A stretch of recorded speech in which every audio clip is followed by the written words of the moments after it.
Imagine walking through the door after a long day of school, work, or maybe you had both. You ate an apple on your way out of the house this morning, and then around 1 p.m. you went to the cafeteria to grab a sandwich for lunch. That gave you enough energy to get you through the day. It's 3 p.m. now. You're just getting home, feeling a little tired, a little bit hungry. You could probably use a snack. Or you could wait until dinner time, which is just in a couple of hours. But since you've been gone all day and you haven't eaten since 1, you could probably use a snack now. You grab a snack, watch a little bit of TV, do a little bit of homework, and then what do you know? It's time for dinner. Now, imagine that same scenario, only a little bit differently.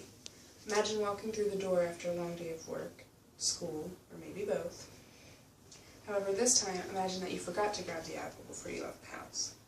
And when 1 p.m. hit, you decided to go to the cafeteria to grab a sandwich to go so that you could finally stop procrastinating and put air in your tires that you've been putting off for the past few days. However, the line in the cafeteria was outrageous, so instead of waiting in line, you decided to go put the air in your tires. It's 3 p.m. now, you're pretty tired and your stomach is starting to make noises. You definitely need a snack. You go into the kitchen and you realize there are no snacks. Nobody's been to the grocery store in a while and your family and friends are out to dinner. Looks like you're out of luck tonight. I'm sure if this was really you would call in delivery, go to the grocery store, or even go out to eat. Like most people, we eat when we're hungry. However, unfortunately, not all people get to eat when they are hungry. Some kids are skipping lunch at school as well as coming home to an empty refrigerator every single day. On the other hand, we have the kids who qualify and receive a free lunch, but only eat that free lunch Monday through Friday because that's the only meal that they are offered.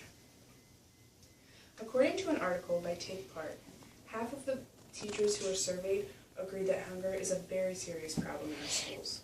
Another 73% said that they see students who regularly come to school hungry because there isn't enough food at home.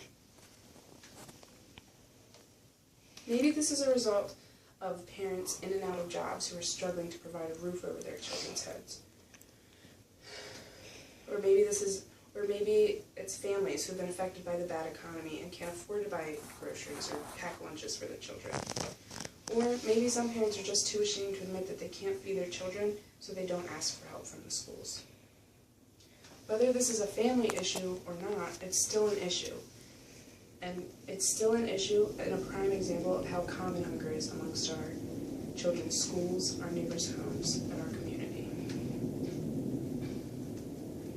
Although hunger and malnourishment have proven to be an issue here in the States, let us not forget that hunger is most prevalent in third world or developing countries.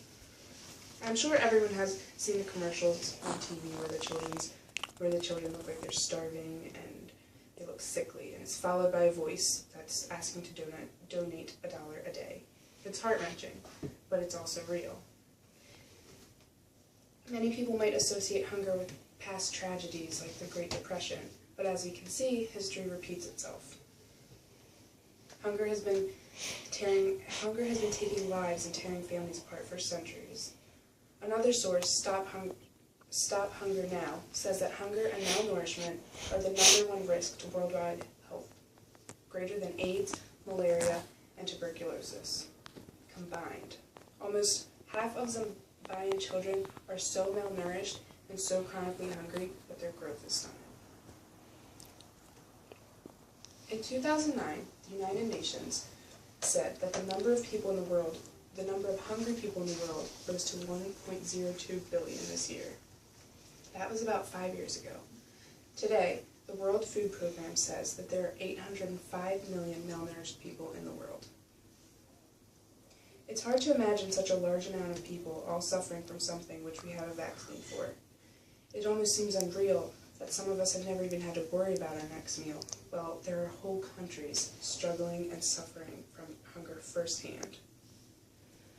Although hunger and malnourishment may not always be publicized or broadcast on the news, hunger is an ongoing problem and it's happening all over the world.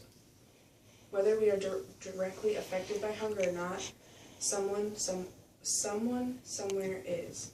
Somewhere, someone's daughter skips breakfast and dinner every day.